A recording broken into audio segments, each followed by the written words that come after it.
Oh, there she is. All right. Hey, everybody. Welcome back to another episode of the Women's Fittest. We're minus a soldier. No Brooke, limit. Yeah. No. Brooke texted me and she said there's flooding in her gym, so she had to go. So I sent her a link. So if she's able to pop on, she can pop on. But she's like, it's always something. Angle are you at, Deb? I can never get like the right angle. I don't know. Like here, I look okay, but it's just not translated. I have to adjust my chair, and then my laptop is on like a little crate to have it be. Yeah. That's why. Just so that you look perfect. Whatever. Then I'm right in front of a window, and I have a bright light so that I look flawless. Sure. My makeup looked good when I did it, and now it's just like I feel like I'm a clown. But you know what? Let's roll. It's okay. No, you're glowing. You're glowing. You. So That's what I wanted to hear. yeah. It's really funny. Yeah. So, Brooke had introduced this. She said we should do an episode, and I guess I'm going to title it "The Struggle is Real." So like maybe something that you overcome this week. We'll definitely include that, but I think it's probably just going to be more me bitching about things than like how I problem solved. Melissa, tell us about your adventures from the last week. Like what's going on? I have so much going on. It's all great things. Well, this past week I was in Vegas with my dad. I went to the World of Concrete convention. I work with him, and then I went to Dallas. I'm gonna be working for Sarah Vegas and her husband Ali at their gym AFS premiere in Dallas. I'm gonna be training for their transformation program, and I'm just super excited about this move and like being, there's a like big concentration of bodybuilding in that area, and that's super cool. I've been doing this since I was 16, and I've never been around bodybuilding. And already, like, I have more friends now than I've had my whole life because I've never like related to people. Yeah. And so this is really cool because it's like I actually have people that I'm like, wait, I'm not just friends with you because of where I am. It's like I'm friends with you, and now I'm going to where you are because like I like this environment. And so I've never had that. So I've never had like a system around me that understood what I was doing when I'm prepping. So that's going to be cool. And I'm officially in prep now. Ali told me he wanted to see me do a mini cut. So I talked to Shelby about it. I was in off season as of last week. Yeah. And then I started this mini cut, and I checked in with Shelby yesterday, and he said, get your head right, you're in prep. And I was like, okay, we're in prep. All right, here we go. Nice. Yeah. So my drive starts Thursday. I'm gonna be driving with him. So all I'm bringing is as much as I can fit in my car and my dog. And so it'll probably be a 2 or 3 day drive. It's 20 hours. And yeah, start my new life. That's really exciting.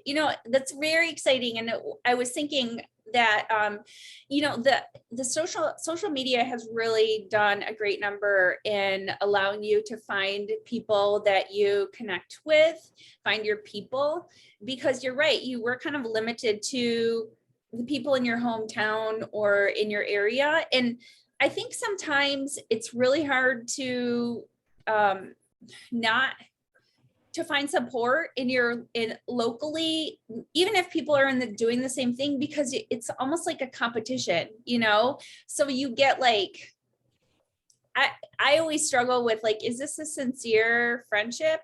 Because we're both trying to get out of this particular situation of our life, this particular environment, and trying to advance. And I just always felt like the support was really fake. I'm going to be totally honest.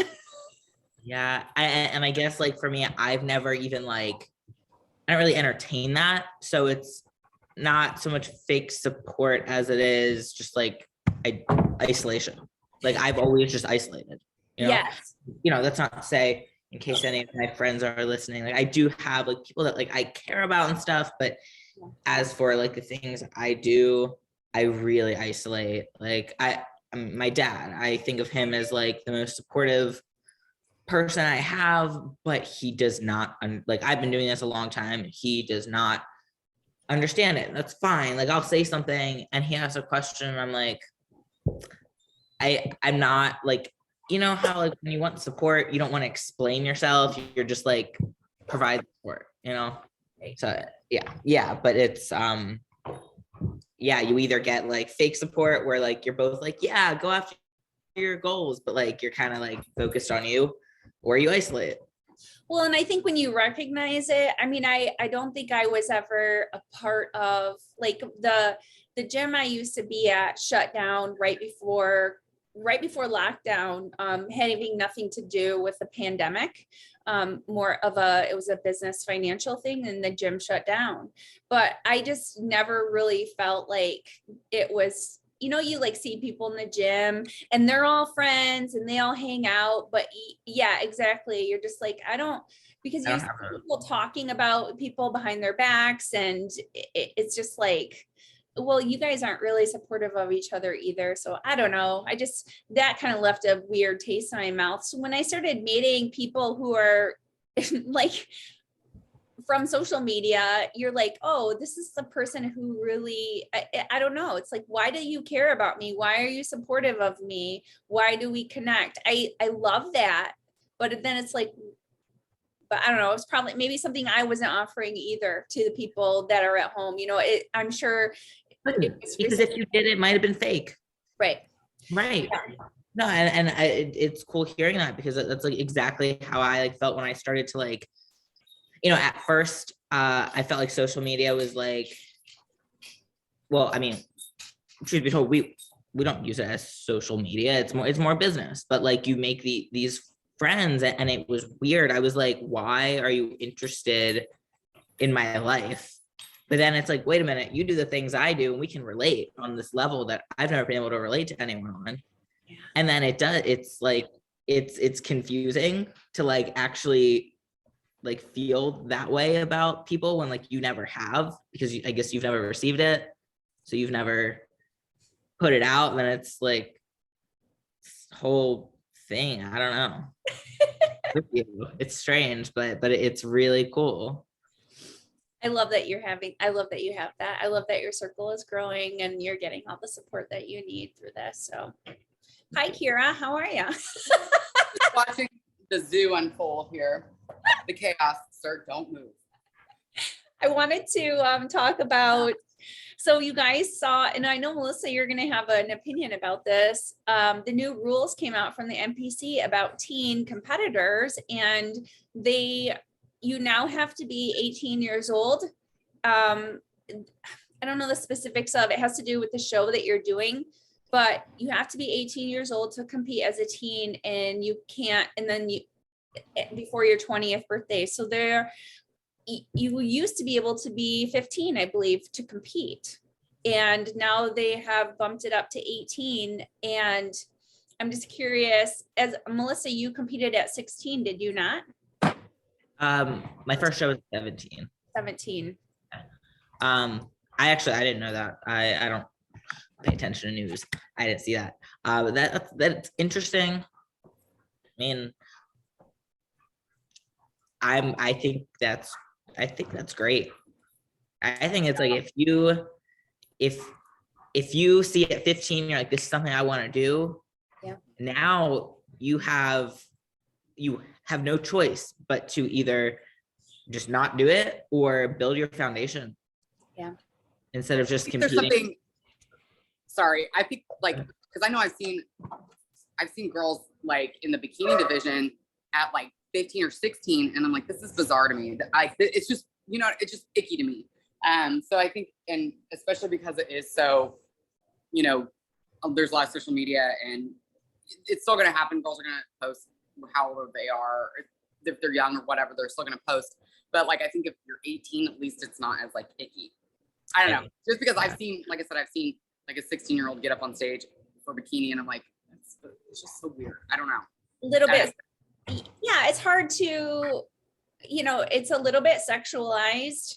This actually brings me to, we'll get to it in a second, question that was asked. I think it was really interesting that one of the guys asked, but so I think part of what it is that the NPC and the IFBB are trying not to encourage teenagers to be on performance enhancing drugs, as well as, there should be an age limit for a lot of things, you know what I mean? 18 is the age limit for a lot of things. So I think it's pretty irresponsible. They definitely, can you imagine having a 16-year-old or whatever? It's more of a concern, I think, for boys getting into it, taking drugs at a younger age, I would say. But can you imagine like someone at 16 or 17 years old competing and then already being on testosterone or whatever, like, and then maybe something happening at a show to like a teenager, it's appalling. So I can imagine. Yeah, agreed. I will say I went to so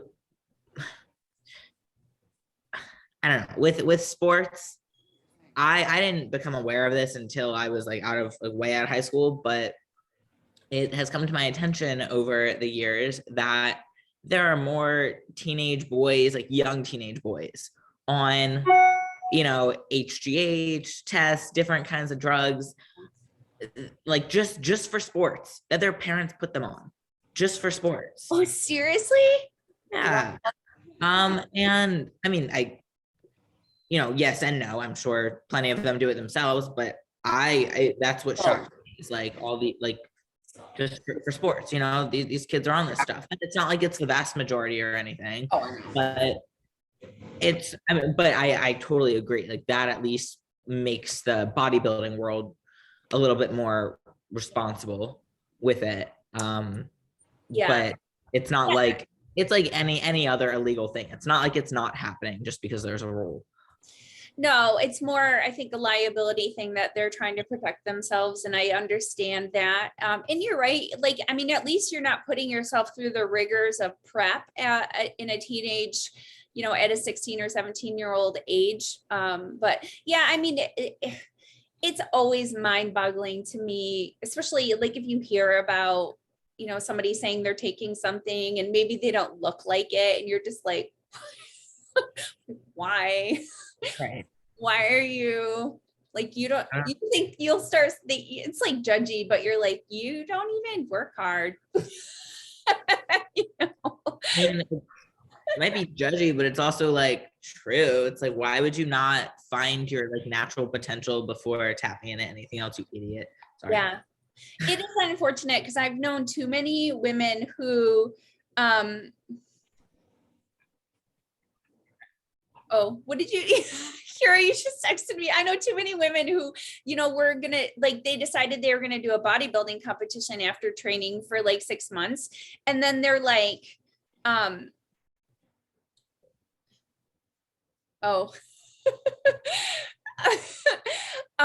then they're gonna go do a bodybuilding competition, and it's like, they get their training and their diet, and then they're like, and I'm on, Anavar or whatever. And it's just like, you've been training for 6 months. Like it's just silly. It's irresponsible. That's what I would say. It's completely irresponsible. You have to first find out if you love it, if you love training, do it for a few years. Like you said, Melissa, build a foundation. The thing about with teenagers though, it's like, you haven't even gone through puberty yet. Have you seen some of these transformations where you get this guy and he'll be like, this is me at 16 and this is me at 21. And you're like, you went through puberty. Like, I hope that wasn't an assisted transformation. Like, what?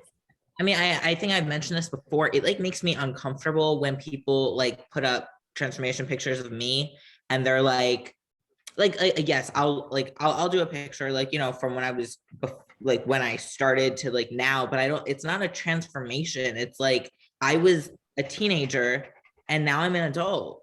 Like I didn't transform. I wasn't like already full grown and like skinny, and then I started lifting weights and I like transformed myself. Like I like did the things that I do all the time, just went through puberty at the same time. Like it's weird. It's icky. Talk Like about a way to like mess up your natural testosterone as a guy. If you're gonna put yourself on testosterone, when your testosterone is the absolute highest that it could be, like in your late teens and early 20s, it's just like, why are you adding? Yeah, that always blew my mind too. Like, especially on social media, you get guys who think like, you know, like you're on drugs because you have more muscle than them, and you're just like, you are obviously not doing anything because you have so much testosterone in you right now. Literally cut out the McDonald's every day and hit the gym 3 times a week and you would freaking grow like a weed. I mean, like I was talking to my friend Austin the other day, who's he just started working with Milos, and he's eating so much food, and he's already he's a super heavyweight. He competed at nationals. He's eating so much food that when he finishes a meal, it's time for his next meal. Like, and yes, you know, of course, he's not natural, whatever. But point being, you can be taking stuff, and if you're not eating like that, you're not gonna get big like that.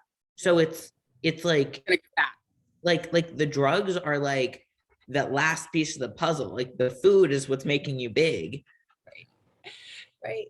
Kira, I have to agree with what you said too about just like being careful to not sexualize our teenagers and get them involved in that type of thing, especially with the way that social media works and the way the world is right now. Like, so this was the question I thought was really interesting. And I honestly went over what my answer would be several times because I don't know. I mean, I'm a pretty conservative person. People, I think they'll say stuff like on my social media and I'm like, you didn't know that I was conservative? Like what? What am I hiding here that you didn't understand? But and that's okay. I don't judge other people for what they're doing, but this guy had said, what do you think about girls who have girls in the industry who have OnlyFans accounts? What do we think? Yeah.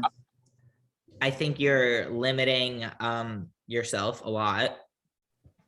That's really all. I mean, for me, it's do what you want, but just know that you are putting a cap on yourself when you do that. Yeah. I think it depends. So I used to webcam for, I mean, I don't know if I should even mention the website. Not that it's like, everybody knows the website. They do pictures, whatever. It's not a big deal. Yeah. For biceps. Oh, so, yeah. you know, it wasn't like, I chose what I wanted to do and whatnot.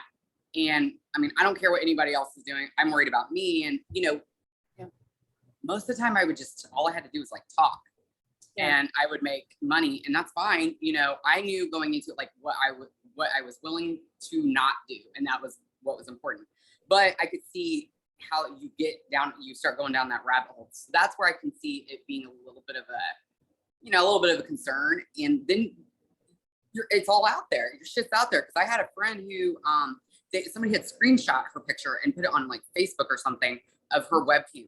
And I'm like, okay, that can happen anytime. You know, if somebody were to see you that you didn't want them to see. So Melissa, I agree with you as far as like, yeah, you end up, you can cap yourself on like what you're able to do, because once people see that stuff, it's there forever. And I think you have to really be careful. Now, I mean, like if people saw my stuff, they'd be like snooze alert, but I mean, I was making mine. So it didn't matter, but like, yeah, I can see. So the OnlyFans is very similar from what I understand. I think it has a different reputation, but I mean, if that's what you want to do it. But know that it's going to be really like, if people see that you don't, if you decide to go a different route in the world and in your life, like if people see that, that's probably, it's going to limit you. Yeah. more than like. That's it. Like, that's as much as I have to say about it. Like it, Watch because Euphoria. what? The show Euphoria, on the first season, a high school girl does like an OnlyFans situation. And, you know, I think that's where the trouble is. It's like, we're adults, so that's one thing. But if you're doing it at like 16 or 17 to make that money, like, you don't realize like the ramification that it's going to have in the future. That in the show Euphoria, they talk about it. Yeah, that, and then you're like, where you get your validation from. Right.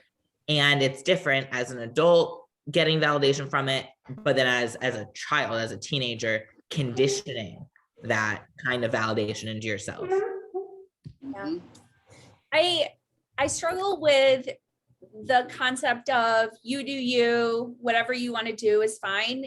And also everything we do has impacts other people in some way or another. So it's funny because maybe you guys will understand this. Like, you know how you look at, like, sometimes people post pictures, like photo shoot pictures, and like I think, for instance, I'll use this as an example. Melissa, you have one of my favorite photo shoots that you had just posted. You have like fishnet stockings and it's beautiful. I look at something like that and it could be way more sexualized if you were in a more like sexual positions, but you're not. And to me, it looks very beautiful and athletic.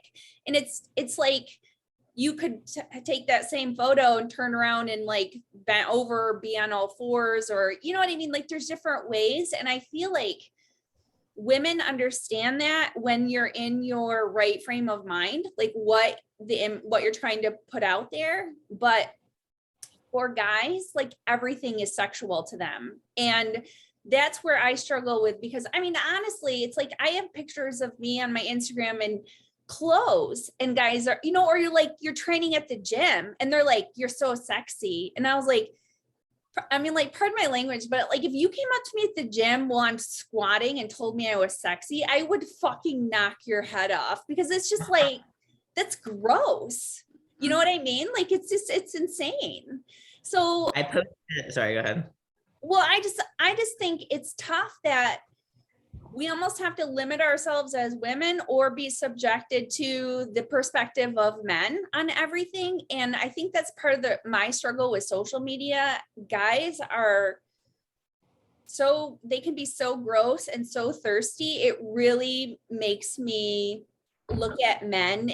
Sometimes I really just get so sick of like the way that they fish like that. It's like, how does your mind work that you just are constantly trying to get somebody's attention, trying to date somebody, trying to, when we're just like, okay, I got to put a picture out there because it's Instagram. And then I'm going to maybe write something, like I'm trying to tell you something, or here's my workout. And you're just like, oh, you're so beautiful. You're just like, what is wrong with you?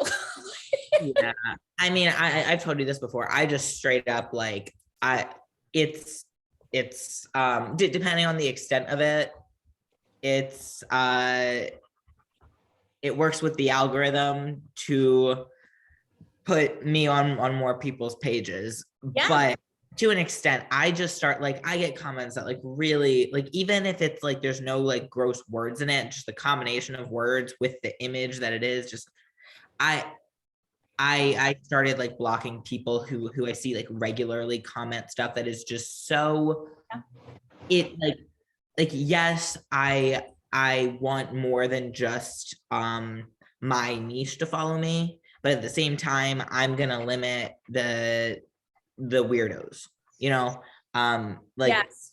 I posted a reel last night of me doing like a row, like a back workout, and like, yeah, like I'm wearing leggings, I'm at the gym. This guy commented like immediately, it was like ass with like flames. And I was like, yeah. Yeah. Idiot.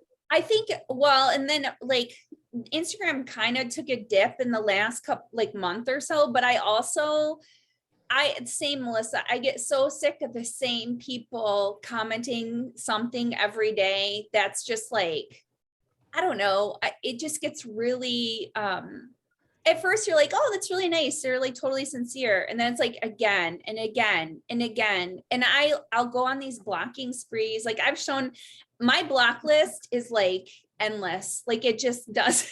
But then what happens is I block all the people who are commenting. And so then my posts don't get anywhere. So it is a double-edged sword, because you do want people to see the content that you're putting out. But at the same note, you're like, to what end? Yeah. Like, I think I'm being punished on Instagram right now. My engagement was like really awesome a few months ago. And then I noticed one week I went from like the most likes I was ever getting to like, now I'm getting like on average like 2,000, but my following is still growing. I have over 100,000 followers now. And it just like, it used to be like my engagement to my following was like awesome. And now it's like I look at my reach for my pictures. It's like a few thousand of my followers see it. None of my non-followers see it. And the thing is, I don't comment back to people. I don't do all the extra stuff just because like, I don't want to make it a job. Right. Like it is in that, like, for my sponsors, I have to post stuff, but I post. It's not in any contract that I have to comment back to people. And I don't like doing it. Like I appreciate, when my friends like comment on my stuff, I like their comments. That's all I got for you. Like, it's honestly fake of me to go through and like thank everybody. Cause like, I just like, I don't feel that way, Well, and I honestly, and this is just me. If somebody was like, hey, nice ass, and then I'm like, thank you, with the little hearts, like that would never be me. Like, I just can't, and it's true. You do get more engagement when you respond to but like, have you ever looked at your percentages? Like, 79% of my followers are men. Yeah. Same. It's something like 70 something to 20 something. Yeah. And it's like, I'm like, I could go through and delete all these guys and probably get some really good engagement, but that alone would be, I have like 60,000 followers. So don't delete 40,000 people. And the women, I know they're there and they're watching and they're taking stuff in, but they don't usually comment or anything. They just don't, because we're women. We don't, the comments that I get from other women are like I don't put a ton of like educational content out there. Like I could, I want to, the time has not come. And at one point I was putting a lot of training videos and stuff up, but I haven't had a tripod with me, whatever. So I haven't been, but like I get comments from like my actual like friends who, like, people that I compete with and stuff, because we all want the same thing. It's like helping each other out, like just an emoji here, like you look beautiful there and whatever, but it's not people who are like learning from me or like inspired by me. Like, yes, they follow me, but they're not engaging. Well, and this was part of the reason why, this was a huge reason actually why I started the podcast, because it's like such a great, like, I can put content out there, we can have a conversation, I'm not going to get trolled, which also brings me to, Melissa, this quick conversation that we had too about questions. So moving forward, because we really appreciate the questions that like a lot of the women are putting out there, and we want to give you the opportunity to ask questions. I don't think we're going to do very much like putting the questions in our story, because this just is like guys trying to slide into the DMs. So if you're listening to the podcast and you want to ask a question, just post it on the latest post on the Women's Fittest Instagram page, and then we'll see those and we'll be able to answer them next time. And we don't need the questions, because we always have stuff to talk about, but we want to give the listeners an opportunity to ask questions, especially if they want to say something about, like, maybe we've talked about before and they want to add to it, or they have a follow-up for it or whatever. But otherwise it's just guys like, are you single? Do you only date bodybuilders? These are your biceps. That's when I get a lot. Which they're so schmoky. You know, they would follow up with, can I buy your whatever? I want to be your sugar daddy. Yes. Right. $500. What's your cash app? I will go buy a pair of underwear and send it to you for $500.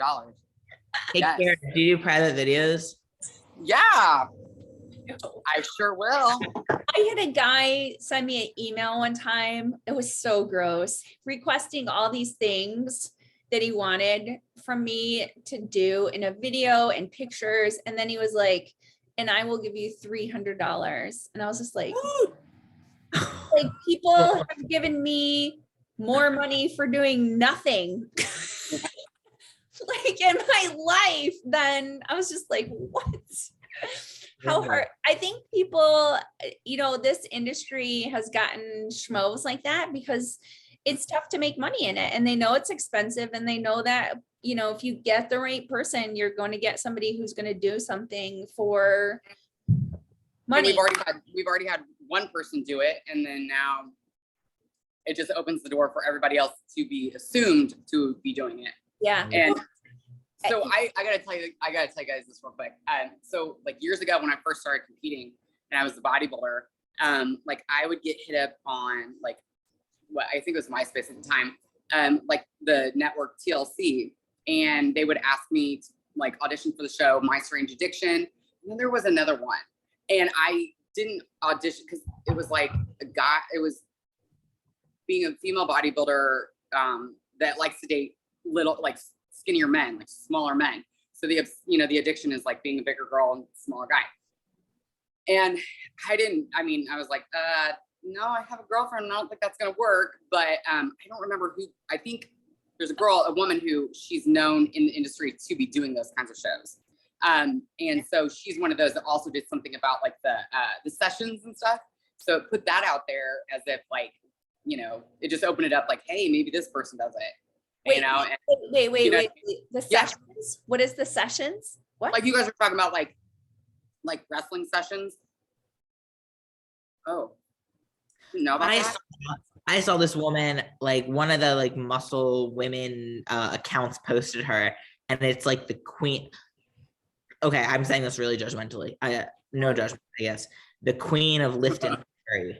Like men pay her to carry them around because she's a large, strong woman. Yep. Oh. Debbie, you don't know about this? Okay, we could do a whole thing about it. Wait, was this on Fit Rockstar? Did she post it? Oh, I don't know. Oh, okay. Then I don't know. Oh my gosh. There's like a whole world of it. Like, so we're looked at as like, you know, these Amazonian women, you know, and a lot of they want to be like degraded. A lot of the men want to be degraded or lift and carry and that kind of stuff. Yeah. Yes, I have gotten like DMs about that too. Mm-hmm. They're just, I don't know. Could you pick me up? I'm like, what? No, doubt I could. No. I'm not that strong. Oh my gosh, this is sidebar. Actually, I was going to talk about this briefly, but I'll just say this because it kind of makes me think of that. So you guys know that my ex-husband he got really sick. He had an infection. It turned into vertigo, and he was basically bedridden fighting this infection. And so he weighed 180 pounds. He's like 5'8", 180 pounds. And he stepped on the scale when he could finally stand up. It was about 2 days after eating. He weighs 2 pounds more than I do right now. He lost over 32 pounds in 8 days. Oh God. Yeah. So, but he was stuck upstairs and in his bedroom, and he was, we were trying to get him back to the hospital, but he couldn't sit up or anything, or he would throw up. And if he threw up, his airway would close and he couldn't breathe. So he was trying to do everything to not throw up. So he wasn't sure how he was going to get downstairs. And it was funny, not funny, but I had been debating all day if I could carry him down the stairs. Had I known that he was only around 150 pounds at that point, I could have carried him downstairs, but I was like, I'm not going to risk carrying 180 pounds downstairs and like throw out my back or something like that. But anyways, we ended up calling paramedics, and the fire department came, of course, like they always do. And they ended up taking him downstairs and getting him back to the hospital. And he is slow. There's really no cure for vertigo. You have to just wait it out. You get medication to help the symptoms subside. And he has like a prescription to go to therapy and stuff like that. But yeah, he still can't be up for very long. I think the choking thing had to do with acid reflux. I think there was inflammation and also bacteria because of the infection. But anyways, it just made me think of that when you're like, can you pick up a man and carry him? And I was like, maybe in an emergency. For the right price. I mean, I'll make that money. Kira. But it's funny how they think too, that most of the women in the industry they're not big. Like if you meet people in person, we're not big people. You look big in photos, especially when you're lean, because you're lean. Like you're not. I always joke, like when I worked for a private cleaning company before I had my own cleaning company. And we had these mop handles that would get stuck. And the girls would always be like, here, you're strong. Can you undo this? And I'm like, these are show muscles. I'm like, I am not strong. Like if anything, like I'm weaker now than I was before you could see these muscles. Like all of the facade. Yep. Yeah, it's, I saw like a video on Facebook too, where this girl was like, it was a TikTok that got reposted. I guess she was taking her socks off and putting them in a bag. I guess people buy people's socks that they've been wearing too. And she was making like $10,000 a month. And I said something to Anna, and Anna was like, oh, I'd do that. I was like, listen, there's a caveat to everything. Like somebody's going to push the envelope. She's like, well, I wouldn't talk to them at all. I'm like, you have to talk to them to communicate the money and everything. I was just like, there's always something. We could do a whole look and listen. We could do a whole episode about this. I could definitely lead you guys down the rabbit hole. No problem. In my 12 years of competing and especially as a female bodybuilder, like I'm going to safely assume we probably got a little bit more of that kind of stuff than any other female division, just because I think the fetish was just simply the size, women being, large, like that big. And there's actually a book called Chemical Pink, I think, and it's crazy, but it's fictional, but it probably is very close to what a lot of women have experienced over the years, as far as like, people paying, like, fans paying for the women to compete and be able, like, supporting them like that. I've had people ask me for my heels. Like when I did that one figure show, they wanted to buy my figure heels. I said, oh yeah, $700 and I'll ship them to you. So, I'm not, Anna, don't listen to me. Okay. But it does sound appealing. And then, there's just a whole, we could go down that rabbit hole, but yeah. I worked at Hooters for 3 months in college, and there were girls, for some people, Hooters is a career. And I worked with girls who, they had regular customers. They had people who, saw them online, knew they worked at Hooters, would ask them to, like, they'd pay for their tights or their, parts of their uniform, things like that. They had customers who were paying for their car and their house. So, I'm sure it's just like a women in general thing, but like, yeah, no, we have it. It's just like how, like, that is kind of like, okay, like, men do that with women because it's creepy. But then there's like the whole bodybuilding niche. It's like, then they have like this, like that, like I get comments a lot like beautiful Amazon woman. I don't know what that means. What is that? What is Amazon? Like, what do you mean by that? You're big. Yeah, that's like it's from the what's that? It was an episode of a show, The Death by Snoo or whatever it is, where I forget what the show is. I never watched it. I had to look it up because somebody said that one time too. It was about these Amazon women that came in. It's a cartoon, but it's a adult, Yeah. like The Simpsons or whatever. Like, dirty. yeah. I don't know.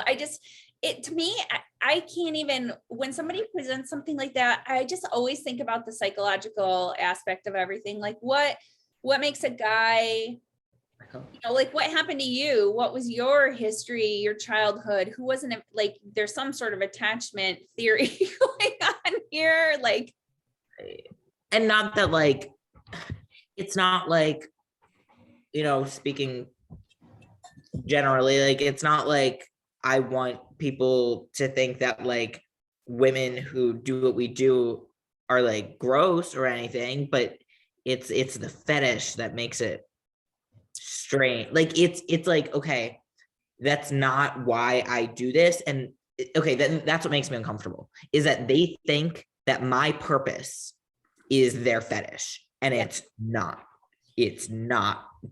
Separate those things. These are people that I've blocked who are just like, like I look forward to your posts every day, and it starts getting really creepy where you're just like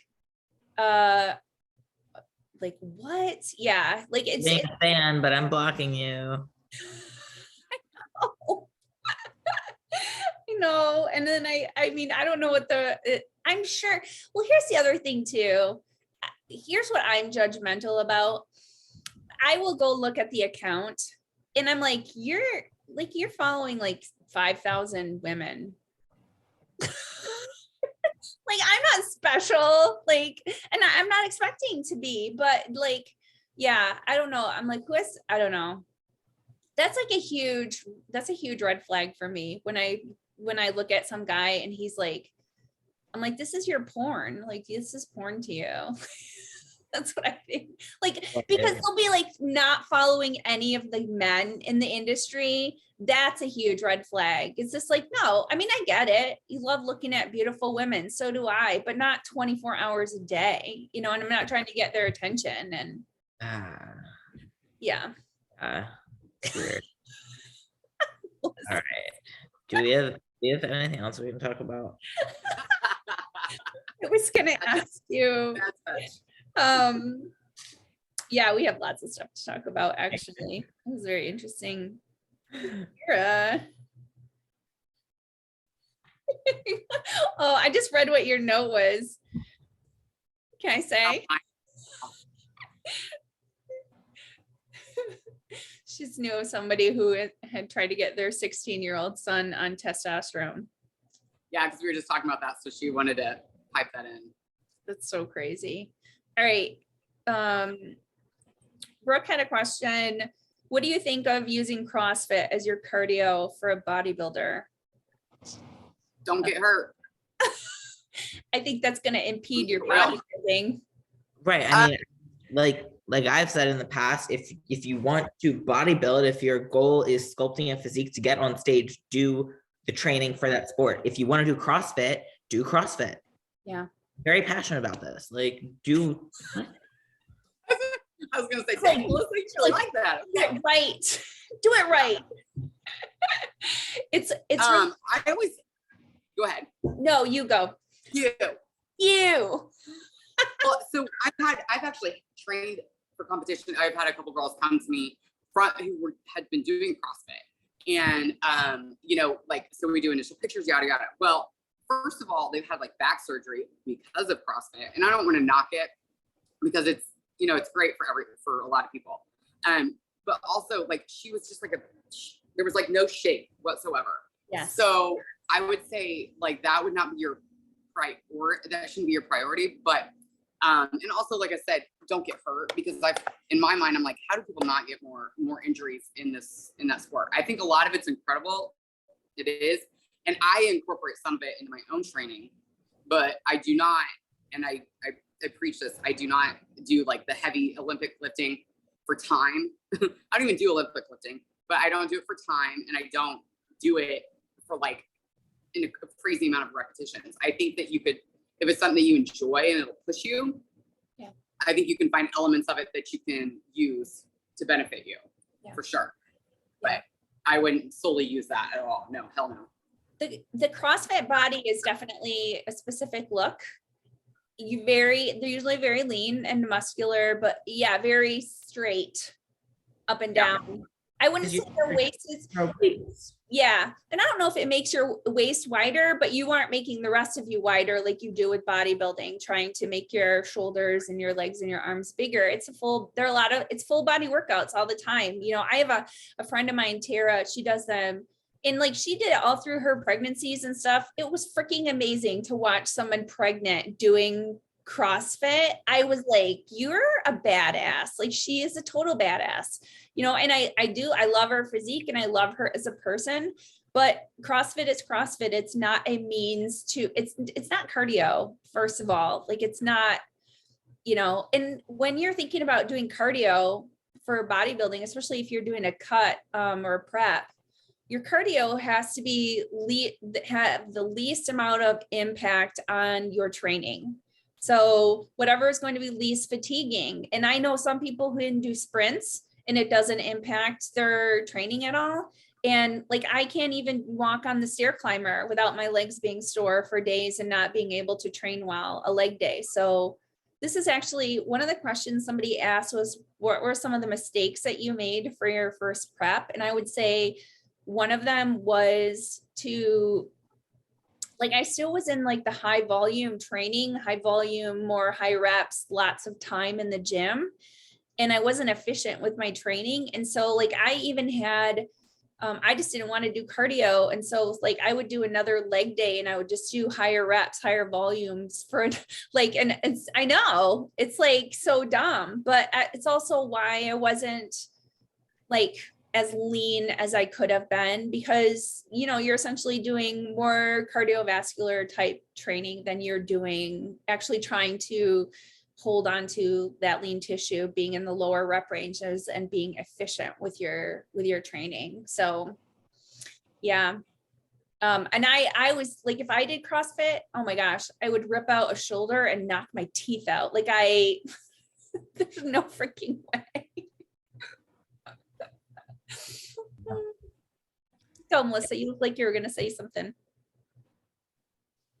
Oh, I was talking to my brother. I had a guy detailing my car because it's so disgusting and I'm about to go on like a cross-country trip. And like my dad, like I told my dad, I was like, I'm going to get my car detailed, you know, just have a clean slate and then I'll keep up with it from there. And he was like, no, like, you know, don't spend the money on that. Just clean it yourself. And I thought about it, I'm like, I'm not going to. I'm just like, yes, in theory, that sounds fantastic, you know, to save the money and just do it myself, but I'm not going to. And I need it to be not disgusting, and then I'll keep it not disgusting. So yeah, I had a guy cleaning my car. It's so funny. That's what life is, really. It's like trying to decide what you're going to spend your money on and what you can do yourself. Yeah. Really? True. That's why, you know, that's why I do the hair color thing that I was bitching about before we even started. Oh, on that same note, like food, do you purchase from a meal prep company if you're not getting sponsorship? Do you take the time cook it yourself? You know, buy your frozen vegetables for, you know, $3 a pack instead of $10 for like the same amount that's already cooked for you. Like I was just with I wanted a sponsorship with MegaFit, and they, you know, they didn't want to sponsor me all the way. They gave me 30% off, as it turned out it was an ambassadorship. And I did it for a couple weeks and I realized I was only getting protein a la carte. And I was like, I'm spending as much on just protein, even with this discount, as I could on all my groceries for the week and just take an hour to cook it myself, because I've been doing this. I can cook really quickly and have it be just as good. And I talked to them and they were like, we're not going to sponsor you. And I was like, okay, I gotta go because I have to look out for my own finances here. Yeah. And because if I'm gonna do what I do, be the best bodybuilder possible, I can't be wasting my money just to advertise for you. Yeah. And that's what a lot of these companies are. They are, you're essentially paying to be their advertisement. Yeah. And so unless it's a full sponsorship, Yeah. I'd rather, not worth the money. There you go. I'd rather do it myself. Yeah. Anytime that you're gonna get something where they're like, oh, you can get 30% off everything you purchase. I'm like, I'm not purchasing shit. Like, I'm not. Sorry. You want to give me something free? I will advertise for you for free, but I'm not using it my own discount to buy some stuff when somebody else probably would give me something for free. Like there's no way. So like if you don't like me enough to give me free shit, I'm out. I don't like you either. I had a company that I was working with that I like got all the free stuff that I wanted. They were just like, you can pick out, something. And I was just like, I have everything from your company that I want. Now I don't need anything else. So thanks for your help. Right. Love my new Doing bed. business. So yeah, I know sponsorships are weird and people like, I don't even know some of the things I think that people have to do, posting daily. Well, I would never want it. I'd be like, I'm not going to do that. Or even on my page, like you have to make a post twice a week or something. I'm like, I'm not going to do that. It's so I see other people do it and I'm like, wow, like that looked like so effortless for you. Like you're just like, hey, like I use this, like it's good. And I'm like, what do I write? Like, I'm like, how do I make this not sound like an ad, but look natural, even though it's not because I have to do this. I don't know. I don't like social media anyway. So Yeah. so strange. It's really hard. It's like people know that they're advertisements too. Anything like, even if I just like, even reposting the podcast, you get like 25% of the likes that you do. Like this is for your benefit. Right. Right. With that, I'm like I want you to engage more. Why aren't you interested? All right. People word things so funny sometimes. I'm not even gonna do that one question. I sent that in the group chat, right? The guy was like, I don't know what he was trying to ask. He said, do the get better or more VIP treatment the bigger they get? Yes and no. I was like, what? Are you talking about us? Are you talking about how I'm like, you wondering if we like big guys? Like, or are they saying like the more famous you get, do you get VIP treat? I don't know. Yeah, I was like, then I thought you have an opportunity to ask a question. And this is what you came up with typos. Proofread. So this girl asked, do you believe in fasted cardio? Yeah, I believe in it. You're big into that's what I mean. The wording's kind of funny. Sorry to be sarcastic with this girl, but fasted cardio, like this, so it just depends on whatever works for you, right? Like it's not scientifically, like they say, if you prolong it, you always make up the calories in one way or another. So it doesn't really matter when you do your cardio, but I know a lot of people like doing it and getting it over with. And you definitely don't want it to be like right before your training. And sometimes if it's after, depending on how starving you are, you don't want to do. So you have to figure out what works for you, right? Melissa, you do fasted cardio, don't you? Yeah. So actually last prep, so Shelby doesn't like enforce it or anything like that. He's like, do it either post or whenever else, just not right before you work out, obviously. I always used to do it fasted, and then last year I did it fasted some days, not fasted other days, like sometimes after my first meal. Now I'm doing it fasted. I prefer it. It sets me up for a wonderful day. And then all my meals are closer together. That's the biggest thing for me, is when I was eating before cardio, then of course I'm hungry right after cardio, but then I either wait or I eat, and then those two meals are close together, and then I have to spread everything else out, or I don't, and I'm just starving at the end of the day. It just, yeah, fasted cardio just in general sets up my day a lot better. Also, right now I'm doing vacuums every day after cardio. And Rachel Daniels suggested to me only do them on an empty stomach, like when you haven't really had much. Because I was struggling with them. They're hard for me when I'm not lean. And so that's really been helpful. I'm actually able to do them because it's before I eat. Like I've just had some water, some coffee, and then I just sweat, and it's a really good time to do it. So, and I can't do it straight out of bed. I have to get moving first. You know? Yeah, I am a huge advocate for vacuums as well. I probably do them in the morning. I would say at least 5 days a week. I do just like 5 sets of, as long as I can hold it. They're huge for a lot of things. Like, I think people don't understand, if you have low back pain, they're helpful. If you have low back pain, just because it helps with the transverse abdominis and all that core stuff. It does help you hold your poses better, like with your quarter turns and stuff. Whereas you're like normally breathing so hard and trying to keep everything, especially in the off season. I think they're super helpful for pelvic floor as well. So just tons of other benefits besides just the aesthetics of, you see a lot of the like wellness competitors were, doing vacuums, and now I think everybody is doing them, just realizing they do help you keep a smaller waist, but they help with all those other things as well. So I think that's awesome. And for anyone listening, so I was trying to do them like standing up, like normal, like as you would for poses, and that's really hard. So I'm starting from like square one with them, and I'm 25 weeks out. So I'm going to do like every couple of weeks, progress my positioning. But right now I lay down. Yeah. Good demonstration. And the first one I do, put my arms up, breathe in.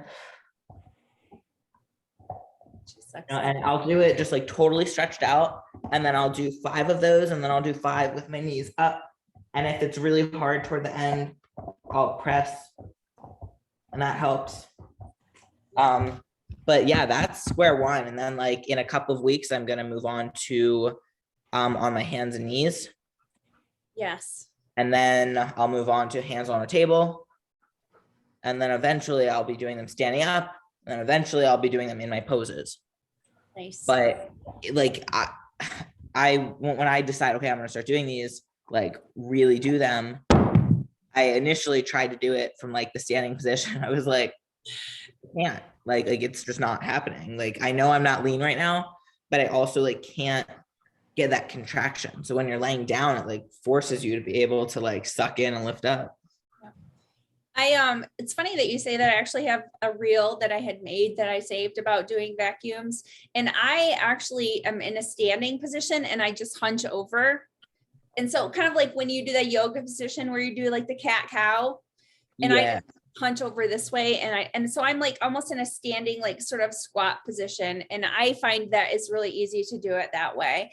I struggled with doing with them laying on the floor. It doesn't feel, I don't know why, it's probably like something wrong with my pelvis, which is usually different for everyone. Yeah. So yeah, you have to find what works, that you can do it comfortably and you can get a good vacuum going. So it could be any of those positions, but I'm definitely an advocate. I always have my clients, like, I'm always like, this is recommended that you do these. I usually have people do them in the morning, or I've had people like do them. I'm like, just do it while you're in the shower, like sort of hunched over, you could do it that way. So, but yeah, every morning. And I think they're helpful. What is the meaning of life? Freaking no. We don't know. It's different for everybody. Create your own. That's too deep. You don't want to talk about it. You know, right? Oh, I got this one. What are I'll go first so you can understand where I'm coming from. What are 3 things that you can't live without on a daily basis? Okay, these are my 3. Ooh, I wish so bad. I wish mine was water, but it's not. Coffee, dry shampoo, dental floss. I'm like such a flosser. Like I have like floss picks everywhere. They're in my pockets. They're in my car. They're like Healthy gums. yeah, good teeth. Sweats, water. Ooh. Oh, hair ties. If I gotta have my hair up. Yeah. Mine's done because I washed it, but it'll be up in like an hour. Oh yeah, I washed mine straight into a bun. It'll probably be wet in 3 days when I take it down and then wash it again. The reality. Kira, what about you? Gum, water. I'll go with water. It's essential. And my dogs. That's it. Oh my gosh. Now you also, now I have to rethink my 3 because of hair ties. No. I would say leggings. You're not allowed to rethink it. You already said it. It's done. It's done. Written in stone. Don't second guess yourself. How do you manage hunger when dieting? Just know that it's part of it. Suck it up. Yeah. I think there are definitely, I had a client this weekend that I was talking to her about how you can adjust, how I can adjust her diet for her menstrual cycle. She's a lifestyle client, but the principles are applicable, I think, anyways. So, a lot of times people want to have their diet based off foods they like and foods they crave, but you wouldn't crave foods so much if your diet was more on point with whole foods and hitting your macro and micronutrients. And so it's always a trade-off because you get a lot more satiety. It's much more satiating to have meals that are high in protein and lots of vegetables, with fiber. Because at the end of the day, especially when you're prepping, your carbohydrates fats are usually always pretty low, but your carbohydrates are what are going to be diminishing throughout prep. And the only way to save off that is, I think, strategically placing the fat that you can have and keeping your protein high, because it is also very satiating, and then keeping your lots of vegetables and stuff like that in, because the stuff that you're craving something is going to leave you hungry. Like it just is, so yeah, that's what I would say. A big one for me, I mentioned it before. It's kind of the same reason that I eat after cardio, is so that my meals are closer together. And, some people, if you want to call it intermittent fasting, whatever, I don't like saying that. I don't think that's like a thing at all. Whatever. But I just think, if I have my first meal at 10 a.m. and then I'm eating 2 to 3 hours apart, or 2 hours apart, until I go to bed. Yeah, because I'm having my last meal at like 9 right now. So everything is kind of a lot more smushed together. I don't have a chance to really be starving. I'm hungry about an hour after I eat, but it's not unbearable. As if there have been times when I've spread my meals out 3.5 hours, and that sucks. So why put yourself through that? Just smush them together. I think different foods digest differently too. If you're, a lot of times, like if you go straight to like fish like blows through you. Like you are so hungry. This is why, having a beef meal occasionally or chicken, it has more, there's more, beef has that sinew, it has more stuff to it that is slower digesting. So again, I think if you're really wanting to be able to adhere long-term to a diet, the diet has to be something that you can stick with. And I think people focus so much on it being things that they like, that they don't think about that there's so many natural whole foods that are going to help you stick to your diet a lot better.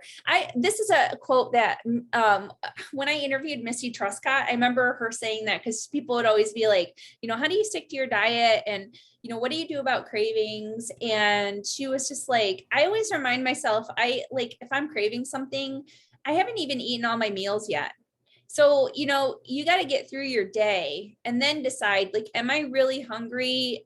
And that's not exactly applicable for contest prep, but for everyday life, it's like, you might just be hungry and you might just be better off eating your next meal and seeing how you feel, rather than thinking, and she's like, and as far as chocolate cravings go, I know she said she has one meal that's a cream of rice meal that she melts a dark chocolate square into it or whatever. So if you can make something chocolate tasting, or, rather than just being so focused on I want a donut, you can make something taste like a donut rather than eating a donut, it just takes a little bit more effort, but yeah.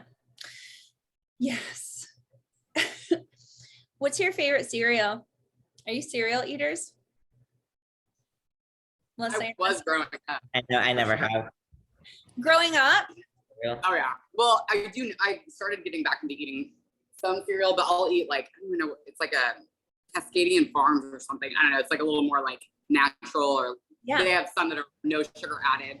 So I'll eat some of those, but I'll mix it with berries and yogurt. But if I could go balls deep with it, I would definitely Fruity Pebbles and or Lucky Charms. Lucky Charms are the bombs. Mm-hmm. Yeah. I like cereals I like those things that have dried fruit and nuts and stuff like that. It's like granola, so it's once they tout as healthy, but they're actually really calorie laden and they have 10 grams of fat in them. I love those types of cereal. Those are always my favorite.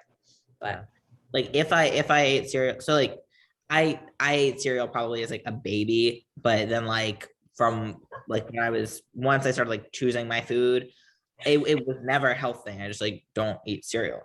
And then I don't know, when I have had anything close to cereal, it's been granola. Mm-hmm.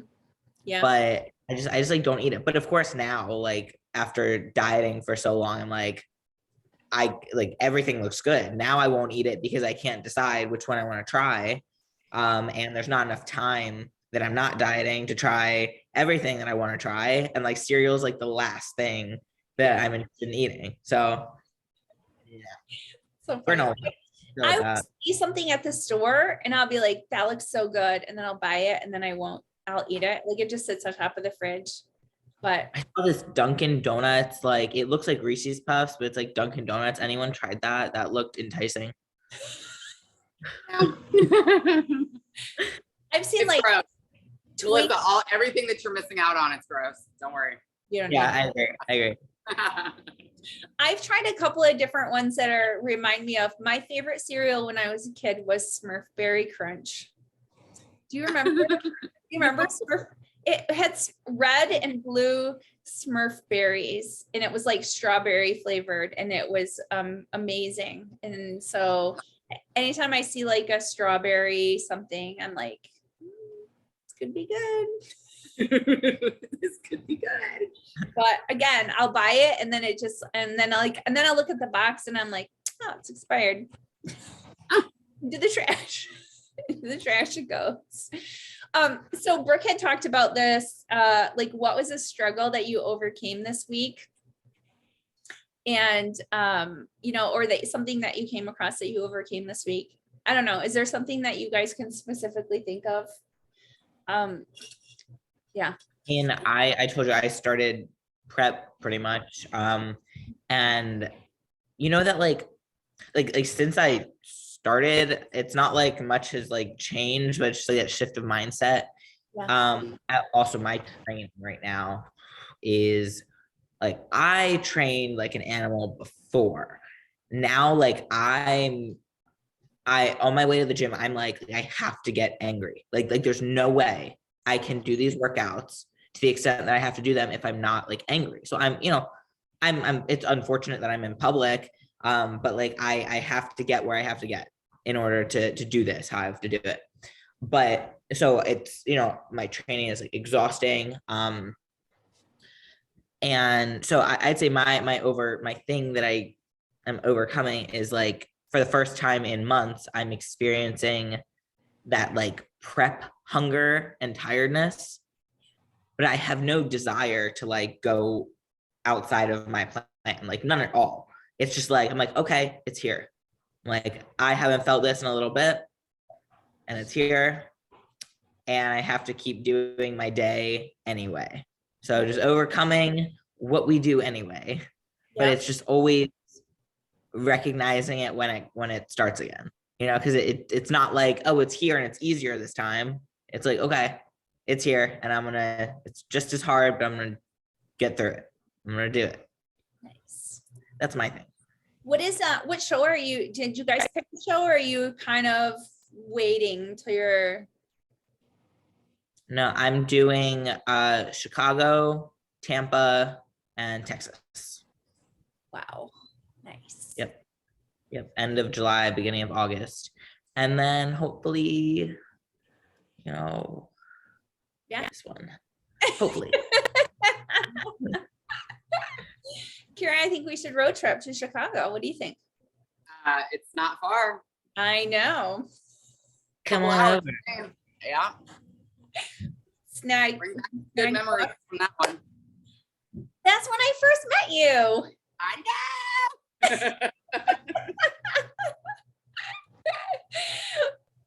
When I first, I was telling Anna the first time I interviewed you, Kira, and I was like, Anna, you remember Kira, Chicago Pro? She goes, oh, purple suit. And I'm like, yep. She totally remembered. Yeah. It was like a periwinkle color, I think. Yeah. Yeah, you look so amazing. You look Thank you. So I have little touch of depression this week. I'm not gonna lie, but it's better today. It's better the last couple of days. It has a lot to do with the cold. I was so sick of the cold. I couldn't get myself to do anything aside from the bare minimum that I had to do. And I admit I was also upset about the situation with my ex. Because I'm always like trying to find the reason behind things. And sometimes that just messes with your mind when I'm just a classic overthinker, worry about stuff. And so I worry about what could happen before, when I really don't, it's like if you have an event coming up and you don't really want to do it, you think about like, what's the worst thing that could happen? And then you go and everything is fine. And you're like, why did I? But I always do that. Because if I'm upset about something, then I kind of get into this negative space and I get real quiet because I don't want to, because people are always like, you're so positive. And I'm like, like, I am, and when I'm negative, I keep my mouth shut. So, so it sucks. I was like, and then I thought, do I need to go? Because I've been on antidepressants before, and sometimes it just gets bad, and you're like, do I need to go on antidepressants? But I hate being on them because I kind of feel high. You just feel really cloudy, and I always think like I can't formulate a sentence, almost like you're like talking and you're like, what was I saying? Where was I going with it? And I do that enough anyways.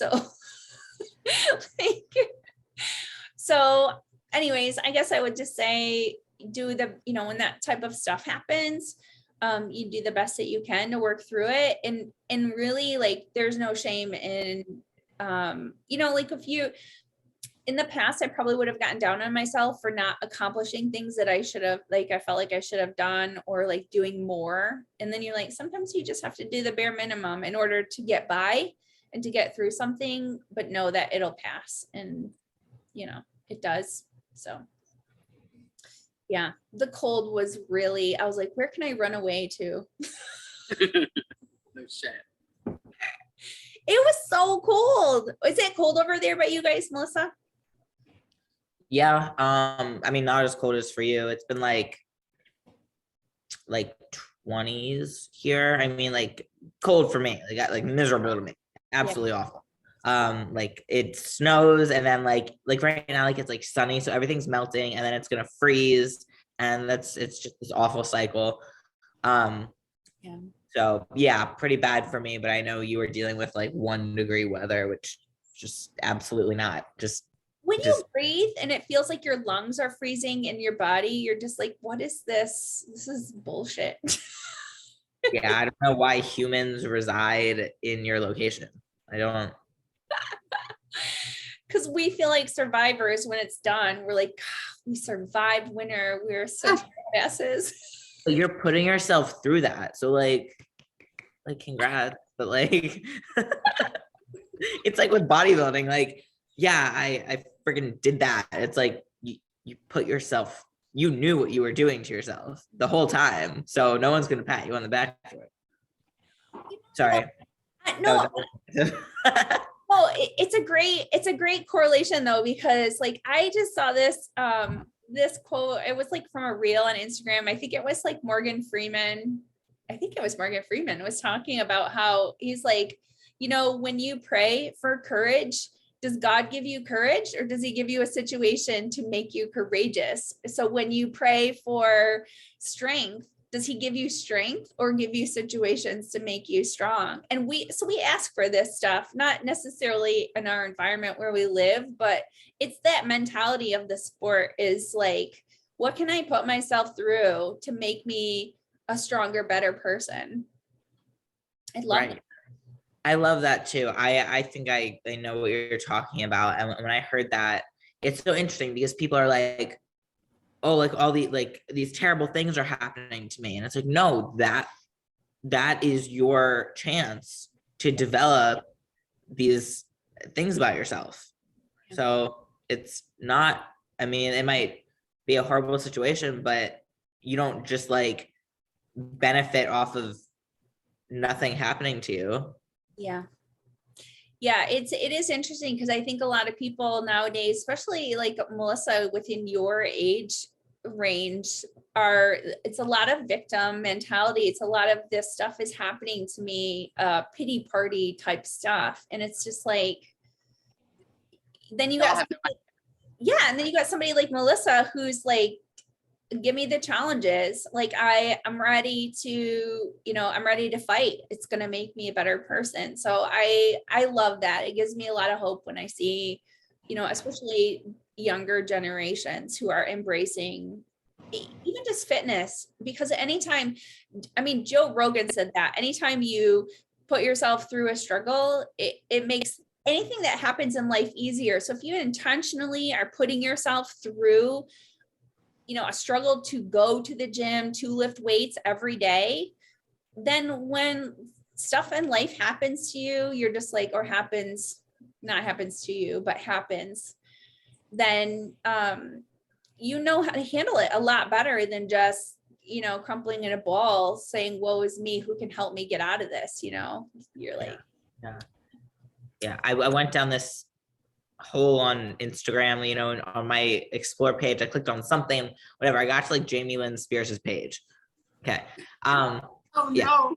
And like, I haven't seen her since she was on Zoe 101. So I'm like, what's up with her? I'm like looking through her stuff. And like, she apparently wrote this book, something having to do with Britney Spears, whatever. And I saw someone commented on her thing and they were like, and you guys might totally feel a different way about this, but they were like, like, kudos to you for speaking your truth, all this stuff. And this stuff was like speaking your truth, like being open about these negative things that you go through, that like you speak about in this positive, inspiring way. You're just a person. Like, what do you mean your truth? Like, this is just like it's just your life. It's just what you have experienced. And like, other people also have like their own lives. Like, I don't want to sound like you're not allowed to talk about the things that you go through, but it's like people are so like, it's the pride behind it. Yeah. Behind speaking your truth. Yeah. You're just talking about yourself. That's all you're doing, which is fine, but don't try and like make it sound like it's something that it's just not. I don't, that's my personal take on it. It really bothers me. It's the victim. Yeah. Well, and this is, I think a lot of times why when it's like, if you're speaking about something because you genuinely want to share what you're going through versus like, you know, a lot of times people, I mean, this reminds me of like the posts you see on Instagram where girls are like, this is me without makeup, you know, and like they want to be congratulated for like being so brave. Okay, hey, you have a face. I'm like, yeah, I'm not going to do that because I'm ugly without makeup on. So I, you know what I mean? But it's just, it's funny to me how people are, they're just like, what is the angle that I can get more likes, that I can get more attention, that I can get more pats on the back rather than, you know, than just living my life or being honest, just being honest, you know, being honest about stuff. I don't know. It's tough. It's a tough world to navigate and what you're supposed to put out there and what you're not. And the reactions of people are really bizarre sometimes. Oh my gosh. I had some lady who like, I had made a reel about being unvaccinated. It's that one, it's like, why am I so pretty? Because I don't remember what it was, but I was like, one, because I'm unvaxxed, and two, I didn't vote for Biden. And she's like, some lady was like, why'd you have to make this political? And I was like, because everything is political right now. Like, what does it matter? Just drew that line in the sand. There you go.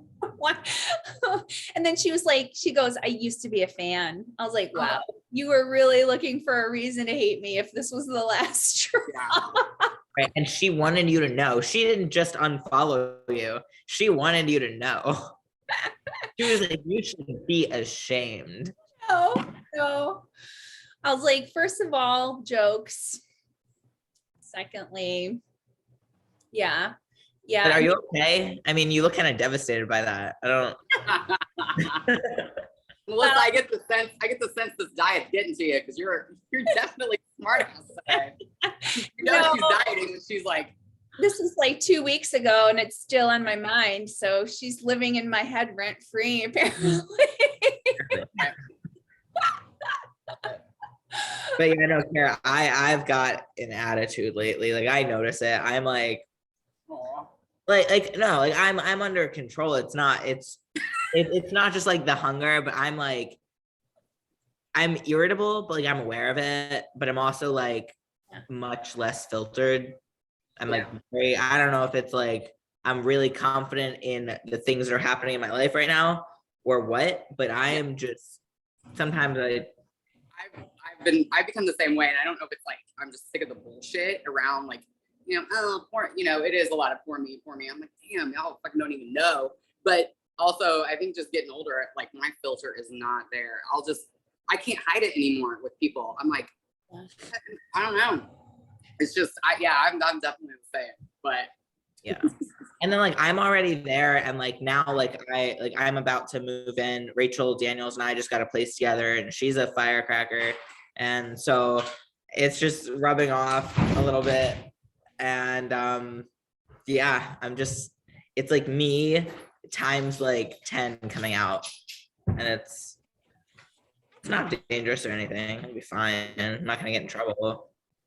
You know, it's like people want you to be real, but then they're upset when you're yourself. You know, you're damned if you do, you're damned if you don't. So to me, it's like, you know, you're going to unfollow. I mean, I had some guy who was like, that's fine if you didn't vote for Biden, as long as you didn't vote for Trump. And I was like, I'm just going to say this about voting. I don't vote for somebody because I like them. I vote for the policies they represent. You know, you don't get to pick if it's a lovely, and first of all, I'm going to say this too. I believe that there are no good people. People are not good. They're not. they're not good. And it goes back to my Judeo-Christian beliefs that we're all born sinful people. Are some people better than others or more likable or whatever? Yes. You know, am I one of those people? I mean, probably not, because I, like you said, Melissa, Kira, like you just kind of like, am I going to hide who I am so people like me, or am I going to show who I am so that I find my tribe? Yeah. You know, and I'm not judgmental about, like, you can, if you voted for Biden, that's fine. If you want to get vaccinated, that's fine. If you want to be, you know, whatever it is, it's fine. But I'm going to also live my life, and just because it's more public doesn't mean that I'm going to, you know, filter what I believe, or occasionally throw that out there, because there's more to me than just bodybuilding. You know, I might have some views on parenting too that, you know, people don't agree with it as well, but it doesn't mean I'm going to hide it. You know, that's just, if you've been given a platform, the last thing you should be doing is trying to filter yourself. And, you know, like, that's why people think social media is fake, is because people are so walking on eggshells about the content that they put out there, trying to make sure everybody likes them. And not everybody is going to like you, right, Maverick? Except you. Everyone loves You. But yeah, I mean, I think that's an important point. Like, you're not gonna, well, first of all, you're not gonna not post, you know, your stuff because you don't think someone will like it, but then you're also not going to intentionally put something there to like grab people's attention when it is fake. And I think that's where that's where the fakeness comes in, because, you know, people will say like, oh, like, people like, I don't know, Deb, you never post a picture without makeup, you're fake. No one's forcing you to post a makeup-less picture. That's not your job. You're being very real because you just post what you want to post. Like, that's bottom line. Do what you want, as long as like the intention is to be doing what you want. Like, right. Yeah. Or like filters. I mean, people, they'll dog on you. I'm like, they're there to grow your engagement. That's why they have filters. You know what I mean? It helps you. These are tools of Instagram. And, you know, I'm sorry that you thought that's what I really look like. But no one wants to see me when I wake up and I'm making my first meal of the day. Like, I put a filter on that. I don't want to see me. I like how I look with a filter on. Yeah, well, and it's like, the problem is, I think what it comes from is, in the past, we've had people get distracted from the content we're trying to put out there by pointing out something that was a flaw. And so I think that's why there's like so much pressure for you to always look good on your social media, because you get sick of people like, you know, I mean, I remember I had a back shot during my prep in 2017 in the bathroom, and some lady commented how I didn't do my laundry.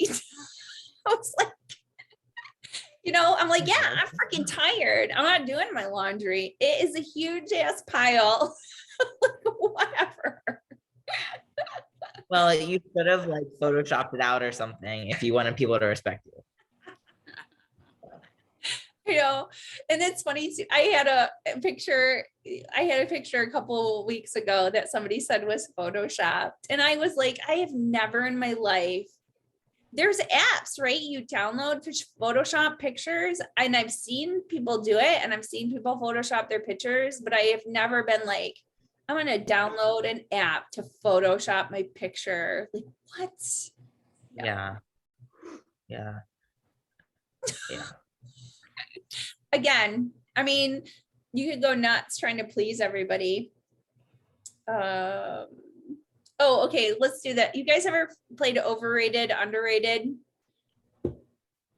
So like, I'm gonna mention something, and you're gonna say like, if it's like something that it's overrated. Do you understand? Or if it's underrated, or you can say properly rated. So like, okay. You get it? Okay. Yeah. What do you think of the wink hello? The what? A wink hello. Like if somebody wink hello. Do you guys ever wink at people? Yes, all the time, but I only wink with that eye. The other eye, like, I sometimes I want to, but like I'm afraid my face is gonna do a thing, so it's rare. I'm gonna say underrated. I think winking is cool. It's like a head nod, but Yeah. if you're more talented, Yeah. Like certain people, that's like, I think it's fire. Like, give me the wink hello. That's like a little bit of an edge. Like you are very confident. I agree. In Yeah. your facial control. Yeah.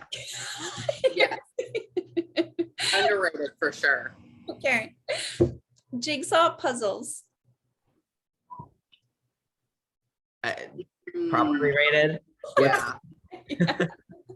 Don't really love them. I know. I hate jigsaw puzzles. I know some people who are like, as a family. My mom, Tiffany, loves them too. She's like, will you get me a puzzle? She loves them. I was like, I think it's good. Like, it's a good tactile, but also like, I think it's good mentally, like just to like keep your mind on something like that. You know? That sounds exhausting. No. I know.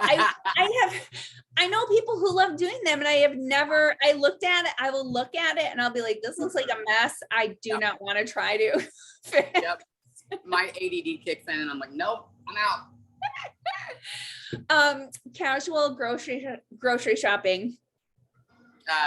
All day. Can I grocery shopping? Casual grocery shopping, like going through reading labels, like at food.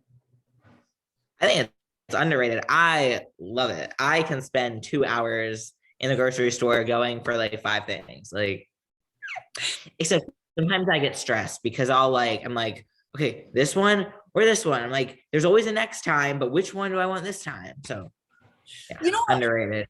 It was stressful during lockdown because I was trying to, at the beginning when I personally at the beginning was very much like freaking out because we thought we all were going to die the very first couple of weeks. And then like all the toilet paper was gone and like grocery shopping was really stressful. And I thought, I don't want to come to the grocery store.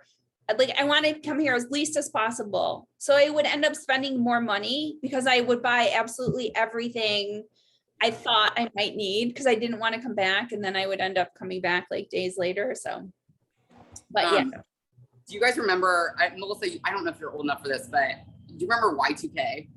Like when everything was supposed to just like go to, it makes no sense now that you talk about it. That was the computer one. Do you know what I'm talking about? When it was like 2000. Yeah. So my dad started at the time I was living at home. My dad started stockpiling everything. So like toothpaste, toothbrushes, like just stacks and stacks of it. And like he'll continue to do it. And I think also he always keeps things like, even before and after that, he would always like keep extra of everything. So I think that's like what my habit is. Like I'll go to the grocery store and like take forever trying to decide how many to buy, but I always overbuy just so that we have enough just in case or whatever. So I go through that all the time. But when Y2K happened, that was like, we thought the world was gonna shut down. My mom does that too, Kira. I'll be like, why do you have 12 shampoo bottles in the closet? Right. What a time to be an extreme couponer. Yeah. That's so funny. Saunas, overrated, underrated, properly rated. Underrated. Yeah. I like them, but I think they're overrated. Like it's fine. But like, is it that beneficial? Feels nice, but it's not like. Yeah. It's not life or death. No. It's nice to have an option though. When you're done at the gym, you're like, I can do a sauna right now. When it's cold. Yeah. Yeah. I mean, totally. I do my vacuums right now in the sauna every morning. So like, I am a user, but I still find it overrated. Yeah. Like if somebody's trying to sell you, I'd be like, do you have a hot tub? Then I might be more interested than a sauna. Yeah. Hot dogs. Ew. Oh. Overrated.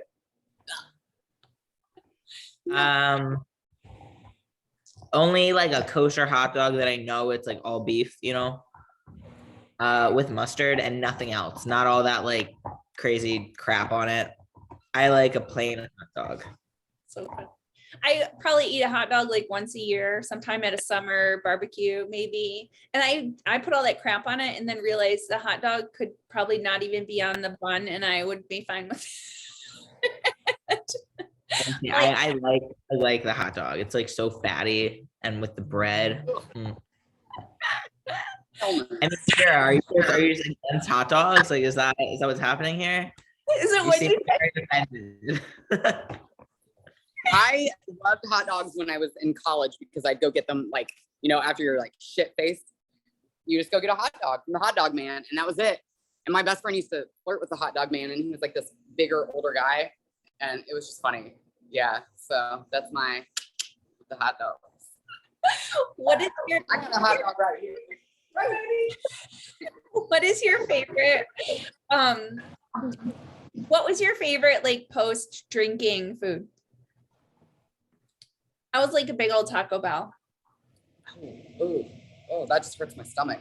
Either like definitely either pizza or hot dogs. Like because it would be like hot dog with like cheese all over, like shredded cheese, and oh my gosh, now I want a hot dog. But what else? That was it. Pizza. I think pizza.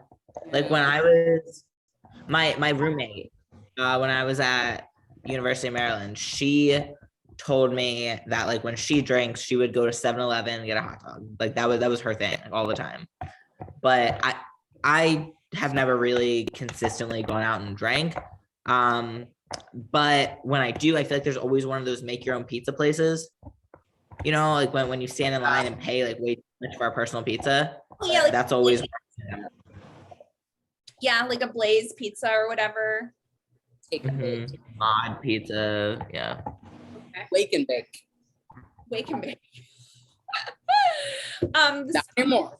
Okay, the speed belt at the airport. Oh, totally underrated.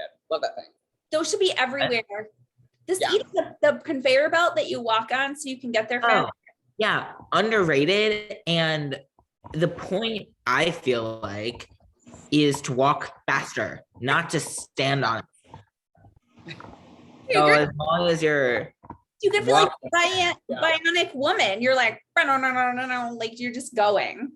You're like, this is how it would feel to be like a cheetah. Right. But I'm just walking, but I'm walking so fast and it's taking no energy. Yeah, I love that. And then there's always someone standing on it like toward the end and you gotta like get your stuff around them. Or the end is coming, you gotta get ready to do that little hop skip thing at the end so you don't trip and fall on your face because you were like booking. Right. A lot of skill. It does. The walkway is coming to an end. Please watch your step. That's what they say. Yeah. The walkway is coming to an end. Please watch your step. You're like, what Walkways. was that message? Oh, sorry. Yeah. No, you totally have to prepare. Like, all right, which foot am I gonna step with? Yeah. Uh-huh. Yeah. You have to like pull your energy. Like, pull it. Yes. Oh my gosh. I love it. Instagram. Oh God. Overrated. Overrated for sure. Yeah. Absolutely. Natural. Even though it's like our whole platform, but it's fine. Still. Yeah. Natural immunity. It's underrated. Yeah.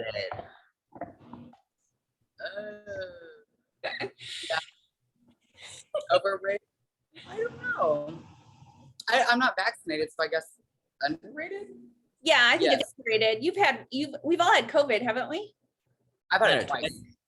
You had it twice? Oh I had it when it wasn't a thing. I had it before y'all knew about it. Wait, but did you get a positive test? It wasn't COVID, but I had the symptoms that because it was, let's see, we just got back from Miami and it took a couple weeks, but damn, it hit me like a ton of bricks and it was unlike anything I'd ever had. And that was like the main, what most people said about it was it was unlike anything they'd ever had. And I was like, I bet. And then afterward, I struggled to breathe for quite a while. So yeah, so there were no tests, and it wasn't even, like I said, it wasn't even COVID at the time. Nobody knew what it was. After fact. When was that? 2019. So like it was like in February, March 2019. And that's when it all started. Like first happened, yeah.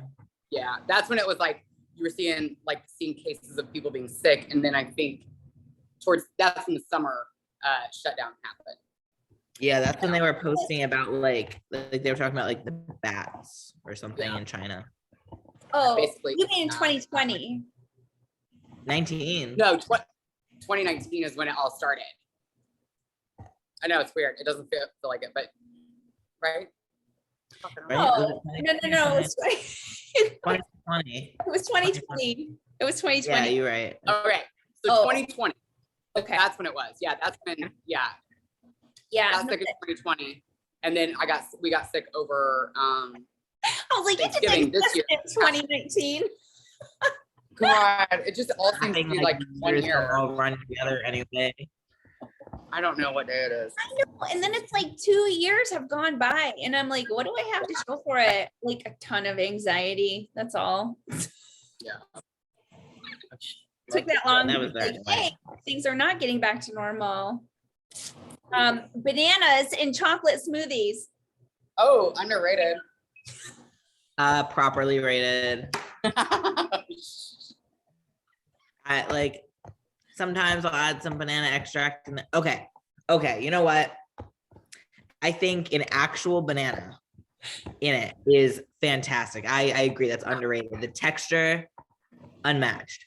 But when you can't have that, what I do like banana extract, it's just a good change of pace. But I think it's properly rated because like it's not that good. It's definitely I just like food. not a good combination for me. Yeah, I've never been like, you know what this banana needs? Chocolate. You know what this protein shake needs? A banana. Banana. I can see like, hey, I have a protein shake. I also have a banana. I will drink the protein shake. I will eat the banana. I don't know. I think the banana in the protein shake gives a very nice texture. I think that people try to make things healthier by adding things sometimes when you're like, you can eat them separately at the same time and it's still the same health. Are you sure though? The anabolic happens only with the meshing of, it's like a Reese's versus if you just eat peanut butter and chocolate when you eat the Reese's.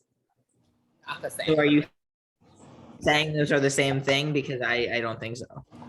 They're not.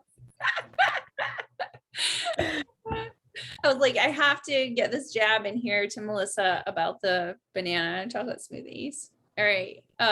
Coconut flavored stuff. Underrated. Love coconut. Definitely. You can't go wrong. I don't think you can go wrong with anything coconut flavored.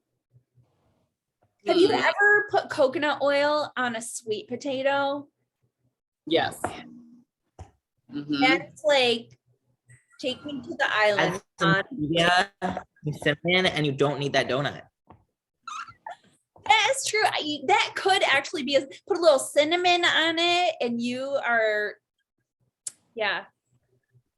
rocking a delicious treat right there. It's true. And it only takes like a teaspoon of melted coconut oil. So it's not like you need to douse it or anything. Like you can do your oil serving or whatever. Birthday cake flavored things. Ugh, no. Ooh. Overrated. Yeah. Overrated. Overrated. I'm gonna say overrated. I'm gonna say properly because you can have some things that are bomb. Yeah. And other things that are like they make a birthday cake Kit Kat now, and I was like, no. Sorry about right. that. I agree. I love a good birthday cake flavored item, but some are just not there. So like when it's done, when it isn't done right, it tastes like puke. Like you just puked and swallowed it. Yeah. Right. It's like but like way too sweet and just gross. Yeah. Yeah. But if it's like cake, like birthday cake. The real deal. Hell yeah. Ice. Now I'm hungry. Maybe we need to keep birthday cake where it belongs in the cake. They need to just stay in their fucking lane, really. Right. That's right. Agreed. All right. Well, you guys, this was really fun. I like that. I didn't even cover any of Melissa's questions because That's okay. I answered the decent ones on my story. I mean, I also said in the answer, we'll talk about this on the podcast, and we didn't. It's fine. But my answer was pretty thorough. let me see if there was one. There's one good one that we can end on. What is the best supplements to use when you start getting serious in the gym? I could answer this. What would you? I would say creatine is an essential. 3 to 5 grams of creatine, unflavored, whatever, every day is a really great essential. And, that is pretty much all that I would recommend that someone needs to take. Yeah. And then as far as vitamins go, I mean, yeah, I always tell people to take a multi. It's insurance if you want to. Magnesium is a great supplement to add, especially at night. It helps with recovery, helps with digestion. Yeah. Oil is pretty essential. What's that? Would you say? Fish oil. Fish oil is a good one if you're not allergic like me to everything. Wow. Always makes me break out. Everything makes me get like rash on my face. Yeah. Yeah, we don't want that. That's what makeup and filters are for, Deb. I know. That's why I always have them. Like, This is Melissa 2.0 right now, and I'm just like, I'm taking it all in. It's just too funny. So like me, when I was dieting, I would just like, oh my God, I'd be like, God damn, is that not like obvious? You're so stupid. Like that's kind of my, like that'd be my attitude. I say that a lot. I mean, yeah. Like, it's how you never realize like most people do not communicate on your level. And that's why it's not really like they're stupid. It's just you guys are like, you come at like things don't make sense. I just, I had sent that and I wasn't trying to throw shade and I'm not going to say, but I sent that post in the group because I was like, I never understand what this person is saying. And I think some people just communicate things where to me, it's just like, I don't understand at all, what you're saying. It's like what you say goes over their head and what they say goes under yours. Yeah.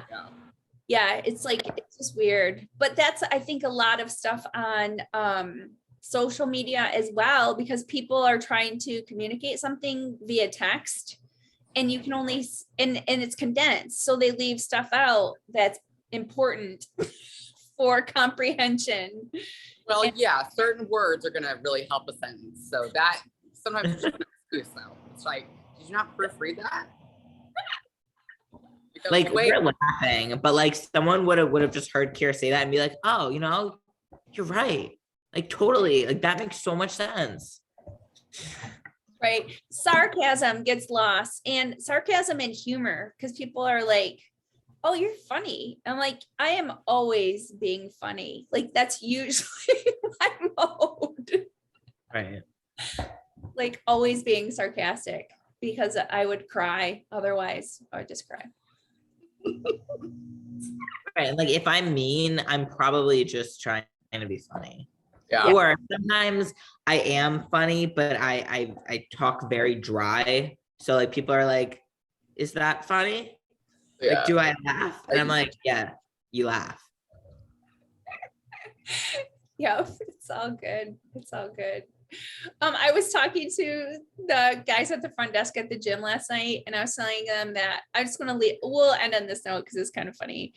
Anna and I have this running thing we do. Oh, and I have to mention that. So I'm just going to mention this now and we'll do it next week, but we're all going to do our top 10 or 20 songs, and we're going to make a playlist. This is for listeners. we'll put it together this week and then we'll talk about it next week, and we'll have it together and I'll actually be able to post it with the next podcast. So that'll be cool. This is a gym playlist, right? Because I have, okay. Because the one I put together, it's music I listen to specifically in the gym. I can't wait to hear that. Yeah. I cannot wait to hear Melissa's. Like, I can just see this going way left. Like, we definitely want it to be like, because there's other songs I like that are more like for posing, but it's trying to be like stuff that's more amped, I think. So yeah. Okay, I got you. All right, cool. It'll be cool. Actually though, Melissa, I think you might not be there next week. Depends. Yeah, I'll have to see. Just play it by ear. Yeah. Just play it by ear. So whenever we could run into something that is 2 words, I always tell Anna that was my nickname in college. So like backhoe. Like my example was like, we're at the grocery store and like this peanut butter, this extra it was extra chunky, and I was like, oh, that's my nickname in college. So as you go out into the week, you might hear something. It's kind of like that's what she said. Just throw it out there. I always see like, well, okay, I'll tell you this. When my nephew was really little, he was like looking through like a tractor book, and he came to like a backhoe. And I was my friend Lindsay was there with me at the time at my parents' house, and I was like, oh, that was her nickname in high school. And they're just like, to my little 5-year-old nephew. Right, it goes over their head. Yeah, they were like, oh, please, Kira, stop it. I don't know. I feel like it lightens the mood. I like it. Yeah. I like that idea. She's always like, I'm like, she's like, stop. She knows where I'm gonna go. Dirty socks. Dirty socks. That was my nickname in college. I remember there was one. You guys seeing this? Aww. Snuggles. Is that your brother? Yeah, that's my brother. Aww. That's good. You guys were snuggling? No, he's snuggling. I didn't get to see it. I didn't see it. My brother. Hey, I have 3 brothers. I'd snuggle with them. They probably would snuggle with me though. Right. You're so fun sized, Kira. I know. Kira, are we doing a dieting contest? Yeah, not today though. When is it starting? Let's start tomorrow. I just got through a period. I'm good to go. Oh, geez. I started this week, but I will be good for check-in number 1 next week. I think. Give me 2 weeks. Good for you guys. All right. I gotta get my shit together. Yeah. Because you know what? In a couple of months, we're going to be on this, and then we're going to not have our sweatshirts on, and we need to look like we lift. We need to get ready for summer. Right. You guys got to keep up with me while I get ready for my show. Just because you're not doing it doesn't give you an excuse. Right. Damn, Gina. Shoot. Making the old ladies work here. What the frick? Man. I'm just an advocate. I'm here for you guys. I'm cheering you on. Thank you, Melissa. We support you as you support us. Yes. Our journey. Speaking of, it's time for me to eat. Yeah, me too. Yeah. Kira, it's time for you to eat too. No, I'm not eating so I can win this competition. All right. All right. Have yourself. All right. Leave your reviews. Again, we love the reviews. Those have been awesome. You guys are amazing. And questions will be on the posts. Post your questions on the Women's Fittest Instagram page. So we have those. Have a great day, everybody. Remember that healthy looks different on everybody.